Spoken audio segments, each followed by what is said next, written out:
नमो तस् भगवतो अरहतो सम्मा सम्बुद्धस्स। मैं professor Ramesh Prasad, dean faculty of Shravan Vidya, Sampurnanand Sanskrit university Varanasi तथा general secretary Pali society of India, आप सभी श्रोताओं को बुद्ध सीरीज के इस 23वें 23rd एपिसोड में स्वागत तथा अभिनंदन करता हूं। पिछले एपिसोड से यानी एपिसोड नंबर 22 से त्रिशिक्षा पर विमर्श आरंभ किया था।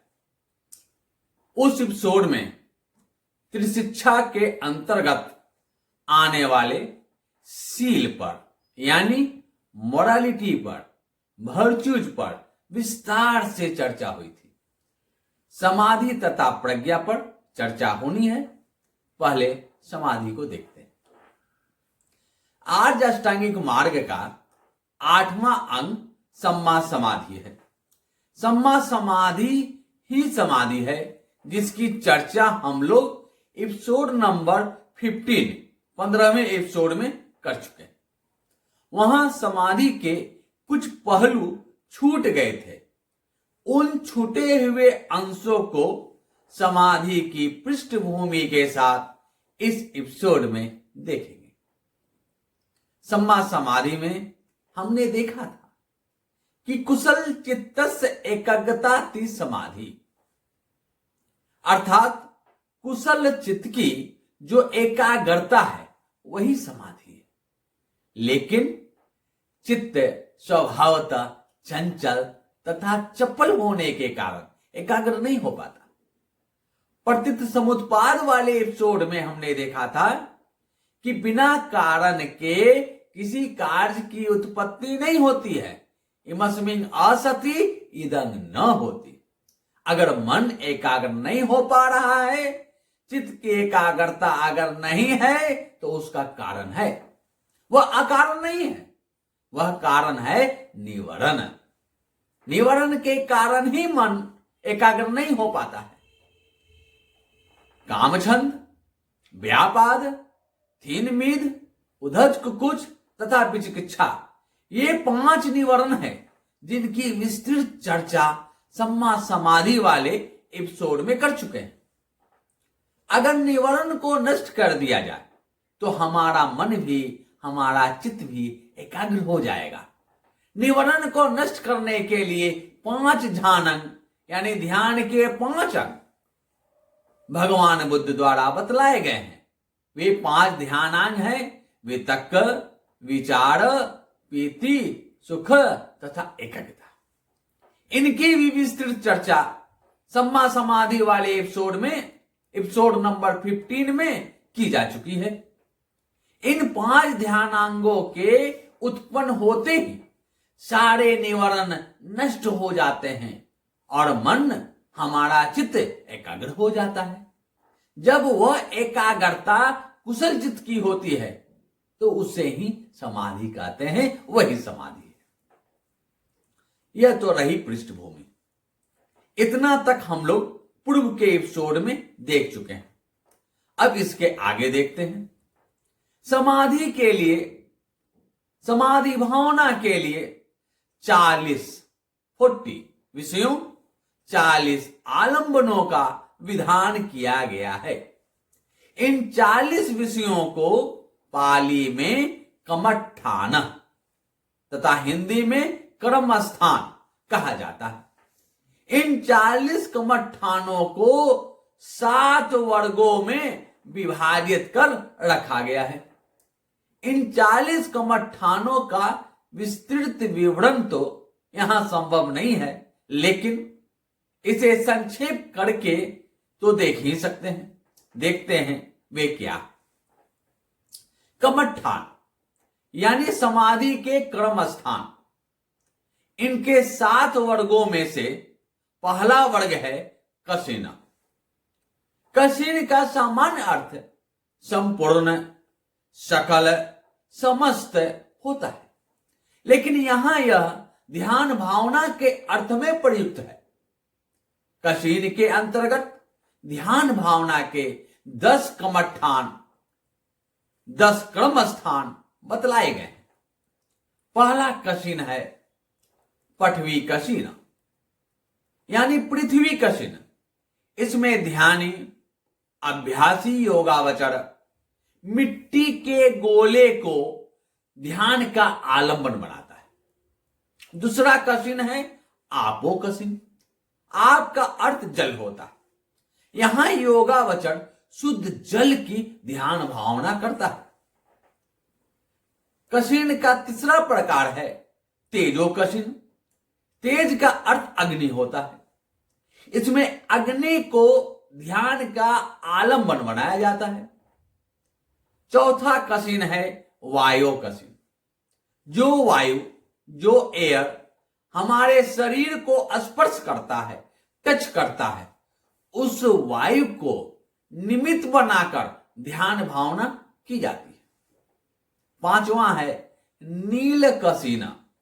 इसमें नीले रंग के पुष्प वस्त्र आदि में चित्त को स्थिर किया जाता है। छठा कशीन है पीत कशीन। यहां पीले रंग के आलंबन पर चित्त को एकाग्र किया जाता है। सातवां कशीन लोहित कशीन है। इसका आलंबन लाल रंग है। आठवां है उदात कशीन। उदात का अर्थ अवदात, उजला, सफेद, व्हाइट होता है। यहां सफेद रंग ध्यान भावना का आलंबन होता है। नौवां कशीन है आलोक कशीन। किसी छेद वाले बर्तन में आग सुलगाकर उसे दीवार के पास रखने से उस पर छाया बनकर मंडल बन जाता है। यह ध्यान भावना का आलंबन होता है आलोक कशीन में। अंतिम कशीन है परछिन्नाकाश कशीन।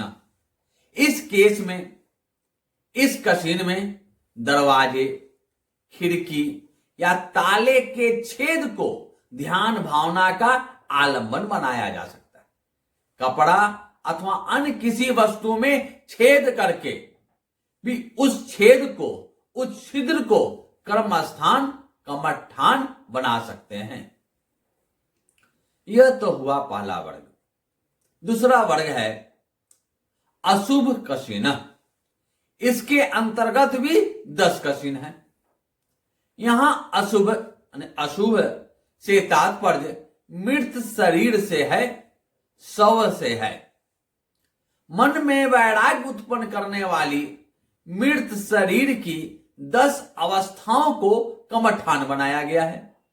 मृत्यु के पश्चात शव में उत्पन्न होने वाली 10 विकृतियां जिन्हें कर्म स्थान बनाया गया है वे हैं पहला उद्धूमातक यानी फूला हुआ शव। दूसरा विनीलका अर्थात नीला पड़ गया शव। तीसरा विपुब्बका अर्थात शव के विभिन्न स्थानों से पीप बहता हुआ शरीर। चौथा विच्छिद का यानी छिद्र पड़ा शव। पांचवा विखाई तक जानवरों द्वारा विविध रूप में जहां तहां खाया हुआ शव। छठा विक्षिप्त का अर्थात विक्षिप्त का बिखरे हुए अंग वाला शव। सातवां हत विक्षित का यानी अस्त्र शस्त्र से, हथियार से टुकड़े टुकड़े कर कटे हुए अंग वाले शव। आठवां लोहितक यानी खून से, रक्त से लथपथ शव। नौवां पुलुवक कीड़ों से भरा हुआ शव। और अंतिम 10वां अट्ठिका यानी अस्थि पंजर में परिवर्तित शव। इस शरीर के प्रति आसक्ति को हटाने के लिए ये कमठान बताए गए हैं। यानी उसमें यह बताया गया यह शरीर अनित्य है। अस्तु तीसरा वर्ग है अनुसति यानी अनुस्मृति। बारंबार उत्पन्न होने वाली स्मृति ही अनुस्मृति होती है।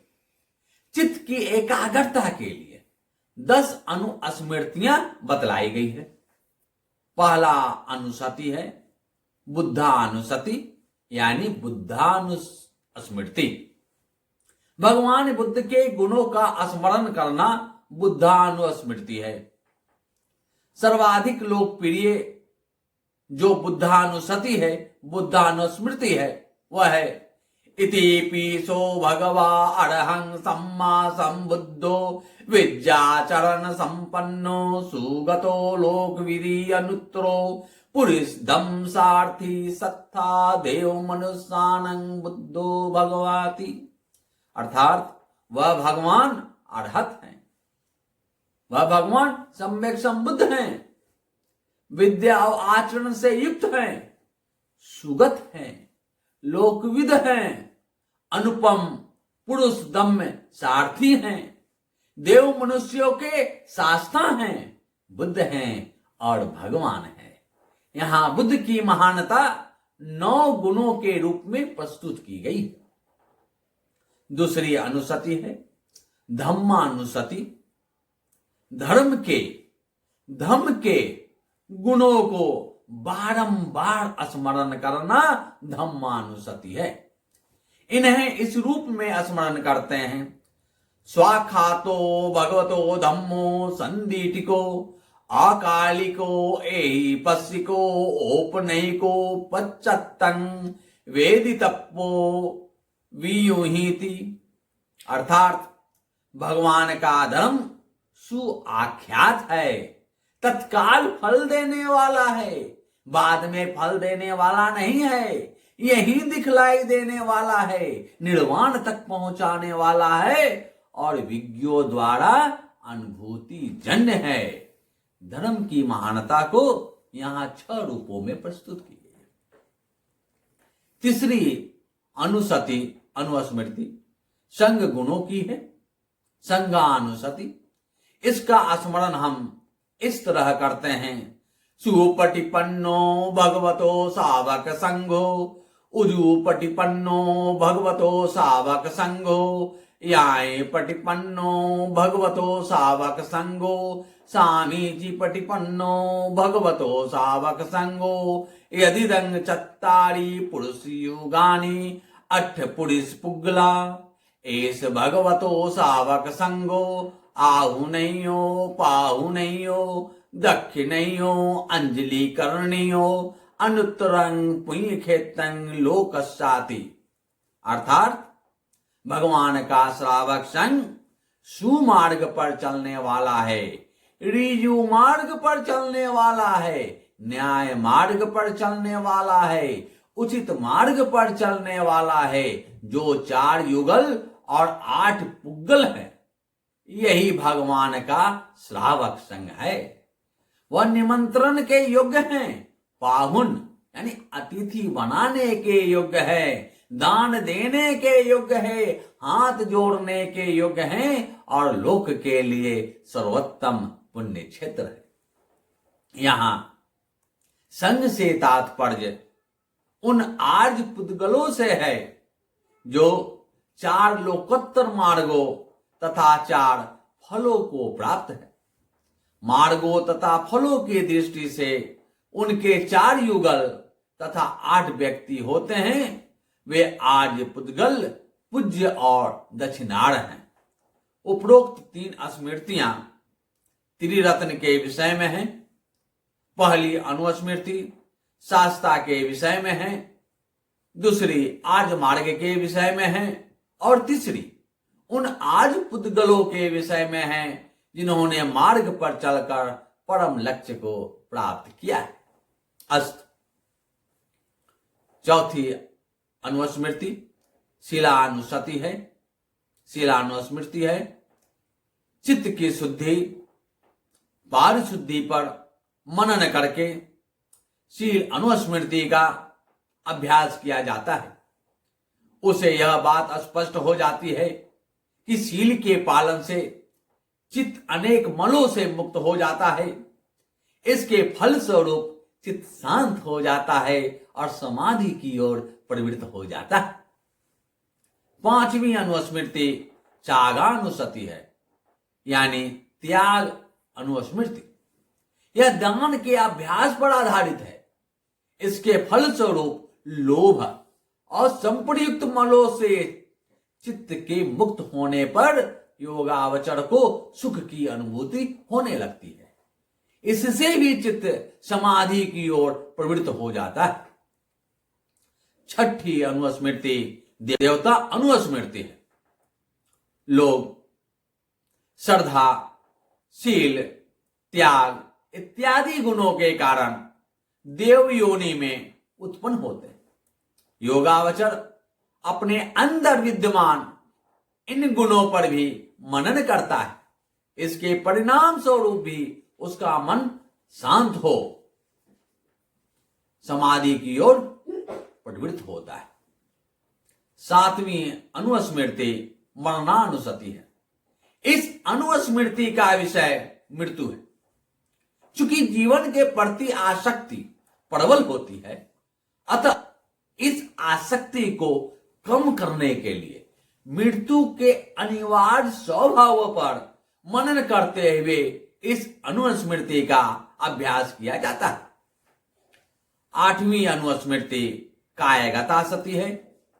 कायगता स्मृति में शरीर के 32 अंगों के विषयों को गंदगी के रूप में स्मरण किया जाता है।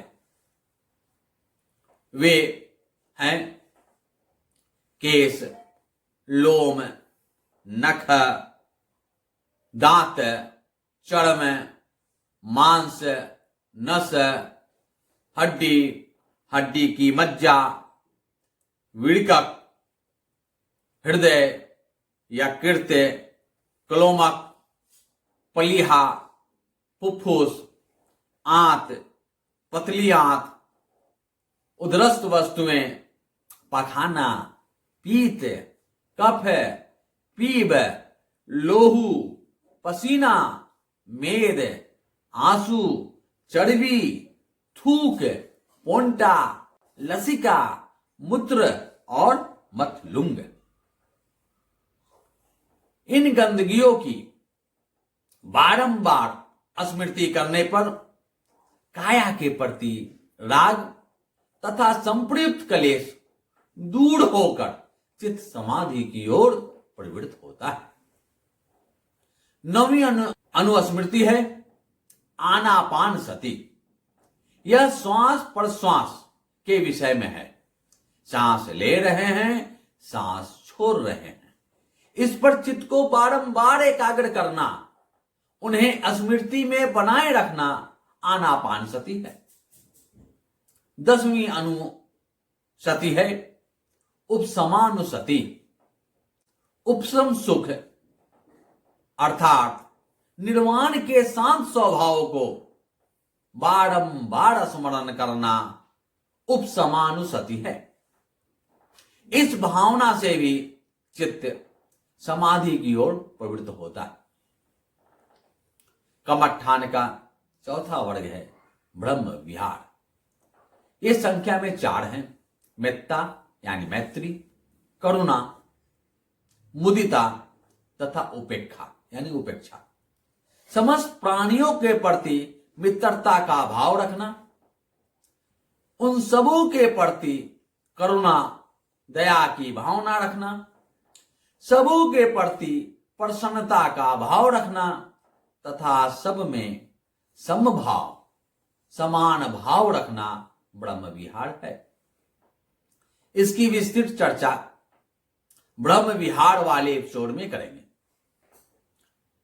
कमठान का 5वां वर्ग है आहारे प्रतिकूल संज्ञा, अर्थात आहार में प्रतिकूल संज्ञा की भावना।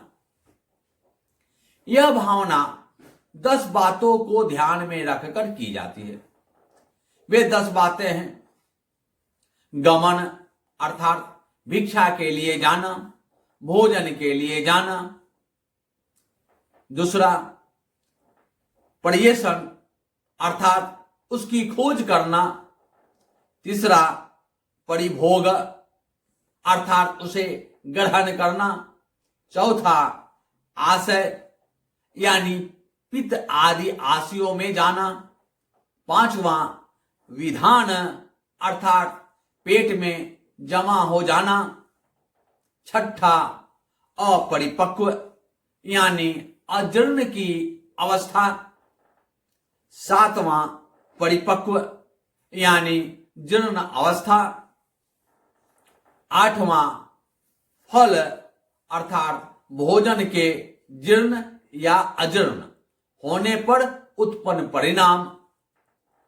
नौवां, निस्यंद अर्थात पककर शरीर से निष्कासन।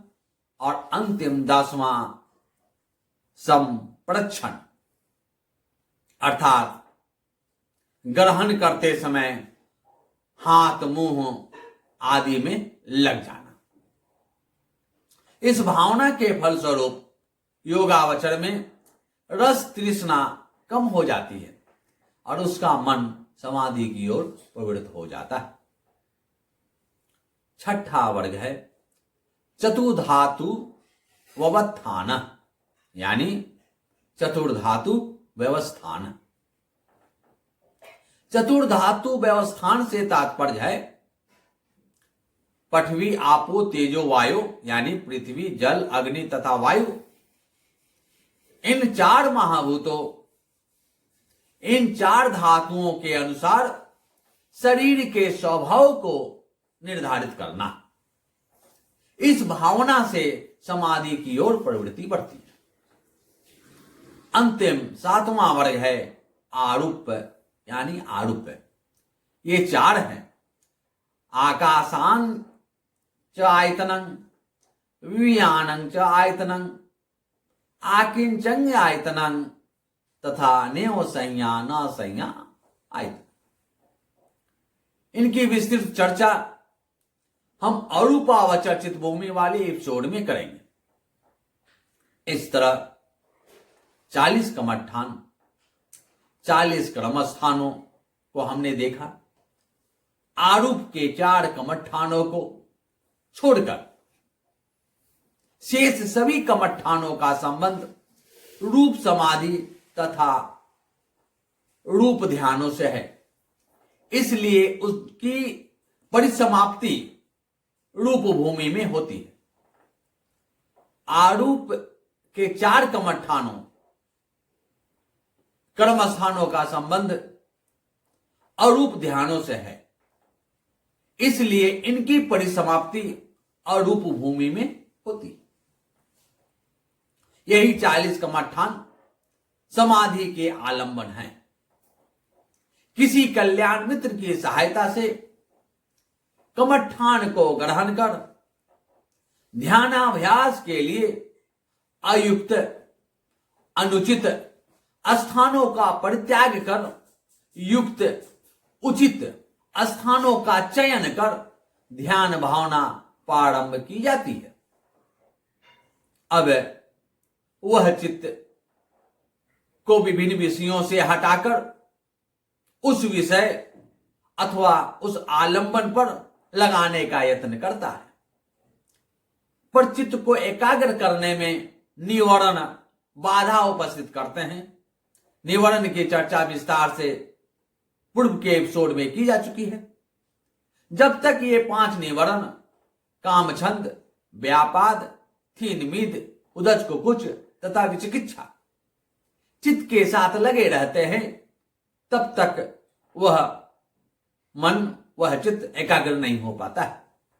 अतः 5 ध्यानांगों, 5 ध्यानांग वितक, विचार, पीति, सुख तथा एकाग्रता, इनकी भी चर्चा सम्मा समाधि वाले एपिसोड नंबर 15 में हो चुकी है। इन 5 ध्यानांगों की भावना से 5 निवरणों को छीन किया जाता है, नष्ट किया जाता है। जब ये निवरण छीन हो जाते हैं, नष्ट हो जाते हैं, दब जाते हैं, तब चित्त की एकाग्रता की पृष्ठभूमि उत्पन्न होती है, जिसे हम समाधि कहते हैं। यही समाधि मुख्यतः दो प्रकार की होती है, रूप समाधि और अरूप समाधि। रूप आलंबन ही रूप है। यह वर्ण एवं आकार से संपन्न होता है। चूंकि चित्त प्रथम अभ्यास में किसी सूक्ष्म विषय पर एकाग्र नहीं हो पाता है, अतः साधक किसी रूपवान विषय को लेकर ध्यान का अभ्यास करता है। इसे ही रूप समाधि कहते हैं। ध्यानाभ्यास के क्रम में जब रूपवान विषय पर चित्त की एकाग्रता प्रौढ़ हो जाती है, तब वह अभ्यासी उस रूप आलंबन का परित्याग कर अरूप आलंबन पर चित्त को एकाग्र करता है। अतः रूप विरहित आलंबन अर्थात वह आलंबन जहां न वर्ण है और न ही आकार है, ऐसे अरूप आलंबन पर चित्त की एकाग्रता ही अरूप समाधि है।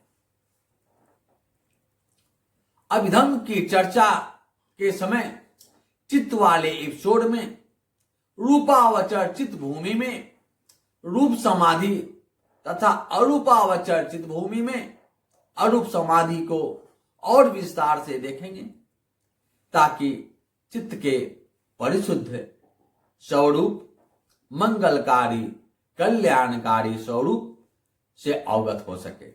भवतु सब मंगलम्।